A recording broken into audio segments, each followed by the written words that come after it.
नमस्कार, मैं जितेंद्र चतुर्वेदी। इन दिनों विपक्षी एका खूब चर्चा में है। वो किस तरह से आकार लेगा, उस आकार में कौन कौन जुड़ेगा, ये तमाम सवाल तो है ही हैं। मगर इसके बाद में भी इस एकता ने सुर्खियां खूब बटोरी हैं। आलम यह है कि सर्वे तक हो गया है और वो जो सर्वे है वो बहुत चौंका रहा है कि विपक्षी एका का हश्र क्या होने जा रहा है, या वो जो विपक्षी एका है उसे लोग किस तरीके से देखते हैं। इस पर जो रायशुमारी हुई है वो रायशुमारी बहुतों की नींद उड़ा देगी। लेकिन उस रायशुमारी पर, उस सर्वे पर आने से पहले जो ललन सिंह कह रहे हैं उसे सुनना जरूरी है। वो जदयू के राष्ट्रीय अध्यक्ष हैं और ये जो विपक्षी एका का ताना बाना बुना जा रहा है उस ताने बाने की एक अहम कड़ी है। और ये ललन सिंह हैं जिन्होंने कहा था कि भाजपा को हराना कोई बड़ी बात थोड़ी है, 85 ही सीट तो कम करना है, 330 पे हैं, 50 कम कर दीजिए, 250 पे आ जाएंगे। वैसे ही भाजपा गई। तो वो जो कह रहे हैं उसे इस नजरिए से भी अगर देखा जाए तो सुनना बड़ा जरूरी हो जाता है।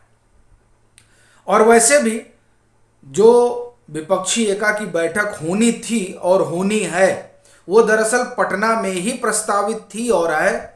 और उसके एक तरह से जो अगुवा हैं वो वैसे तो नीतीश कुमार ही बताए जा रहे हैं, लेकिन जो जदयू राष्ट्रीय अध्यक्ष कह रहे हैं उसे पहले सुन लेते हैं। उन्होंने कहा कि देखिए, जो नीतीश कुमार हैं वो पीएम मटेरियल तो हैं, लेकिन वो इस गठबंधन का, विपक्ष का पीएम चेहरा नहीं है। अब ये बड़ा दुअर्थी बात चल रही है, मटेरियल है लेकिन चेहरा नहीं है। दूसरा, उन्होंने कहा कि तमाम जो 23 जून को होनी है अब विपक्षी एका की बैठक, उसमें तमाम लोग आएंगे, सब अरविंद केजरीवाल भी आ रहे हैं, ममता बनर्जी भी आ रही हैं, डीएमके भी आ रहे हैं। मतलब वो सभी लोग जिन्हें 13 तारीख को आने में, 12 तारीख को माफ करिएगा, 12 जून को आने में समस्या थी, वो 23 जून को जुटेंगे। कांग्रेस से मल्लिकार्जुन खड़गे जो राष्ट्रीय अध्यक्ष हैं वो, और राहुल गांधी भी रहेंगे। अब असल में यहीं से कई सवाल पैदा होते हैं, लेकिन उस सवाल पर बाद में आएंगे। ये जो विपक्षी एका है उसका जो फार्मूला है उस पर भी एक बार गौर कर लेते हैं। अब वो किस करवट बैठेगा ये तो एक अलग विषय है, मगर जो फार्मूला है उस फार्मूले में पहला तो हमने बताया ही आपको कि नीतीश जी मटेरियल है लेकिन चेहरा नहीं है। दूसरा, ये कहा जा रहा है कि ये जो बैठक होगी उसकी अगुवाई जो है वो कांग्रेस करेगी। एक बात और कही जा रही है कि वैचारिक आधार पर एकजुटता, मतलब सेकुलर पार्टियां जो हैं वो एक छाता के नीचे आए। इसमें एक जो चीज है जो पिछली बार भी अटकाव पैदा की थी वो ये कि जो जहां मजबूत है वहां चुनाव लड़े, यानी बिहार में राजद और जदयू ज्यादा सीटों पर लड़े, उसके बरक्स कांग्रेस कम सीटों पर लड़े। और उत्तर प्रदेश में वो दावा ही ना करे, अगर इस लिहाज से देखा जाए तो 2 ही 4 सीट पे दावा करे, और पश्चिम बंगाल पूरा खुला छोड़ दे ममता बनर्जी के लिए। तो ये जो फार्मूला है, इस फार्मूले में कुछ हो पाएगा ये तो अपने आप में कह पाना मुश्किल नहीं है कि इस मशवरे पर तो कांग्रेस तैयार हो जाएगी क्या। पर इससे भी बड़ी दिलचस्प बात यह है कि जो कांग्रेस और टीएमसी पश्चिम बंगाल में आमने सामने खड़ी है, वो 23 तारीख को एक मंच पर बैठकर क्या इस बात का फैसला कर पाएगी कि हमें 2024 के लोकसभा चुनाव में भाजपा को हराना है। और जब अरविंद केजरीवाल भी आ रहे हैं तो क्या वो कांग्रेस के साथ बैठकर ये संदेश दे पाएंगे कि भले ही आप राज्यसभा में जो हम अध्यादेश के खिलाफ मुहिम चला रहे हैं उसका समर्थन करें या ना करें, लेकिन हम 2024 में नरेंद्र मोदी को हराने के लिए आपके साथ खड़े रहेंगे। ये असल में जो दुविधा है यही कई तरह के प्रश्न को पैदा करती है कि इस दुविधा के बीच क्या विपक्षी एका की जो खिचड़ी है वो पक पाएगी।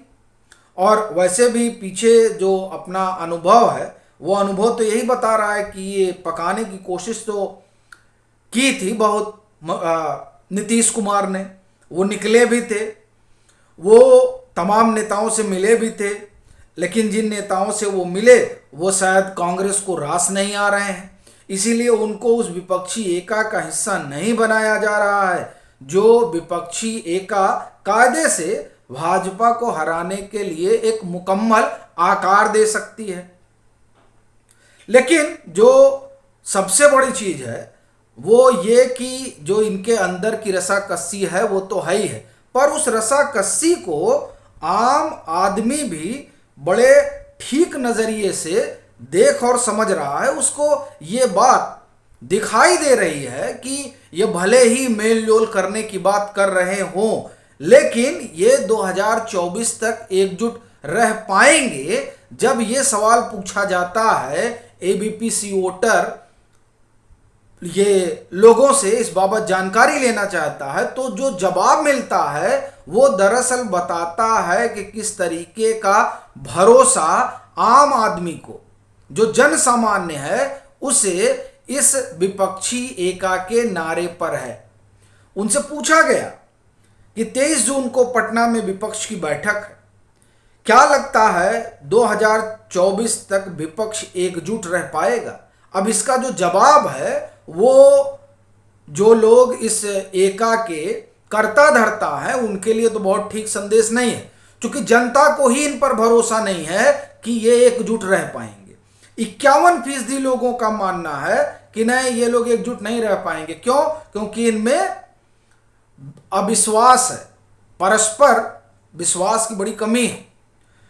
39% लोग कह रहे हैं कि देखिए अस्तित्व की लड़ाई है तो हो सकता है कि एकजुट हो जाए, और उन्हीं 39% में से मैं भी एक हूं कि ये मानता हूं कि दरअसल ये जो अस्तित्व का संकट इनके सामने है वो इनको एक छतरी के नीचे ला सकता है। मगर जिस तरह की रसाकस्सी है अपना अपना इलाका बचाने की कि साहब ये इलाका हमारा, हम ही यहां शिकार करेंगे और किसी को नहीं आने देंगे, ये जो एक रिजिडिटी है वो रिजिडिटी दरअसल इनके एकजुट रह पाने की संभावना को खत्म करती है।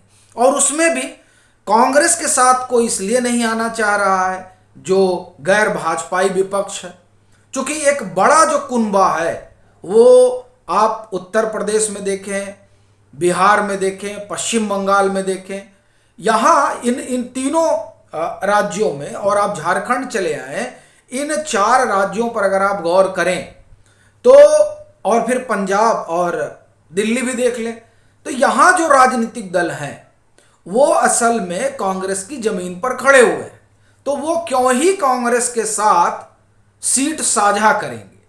तो ये जो समस्या है, इस समस्या को लोग ठीक समझ रहे हैं, इसीलिए वो कह रहे हैं कि ये जो है 2024 तक एकजुट नहीं रह पाएंगे, और ऐसा मानने वाले 51% लोग हैं।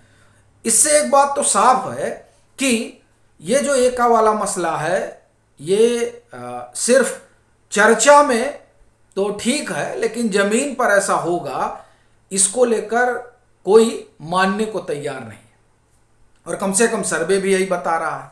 आपकी अपनी क्या राय है जरूर साझा करें। मतांतर से नहीं जुड़े हैं तो जुड़ें, वीडियो को लाइक करें और खूब शेयर करें।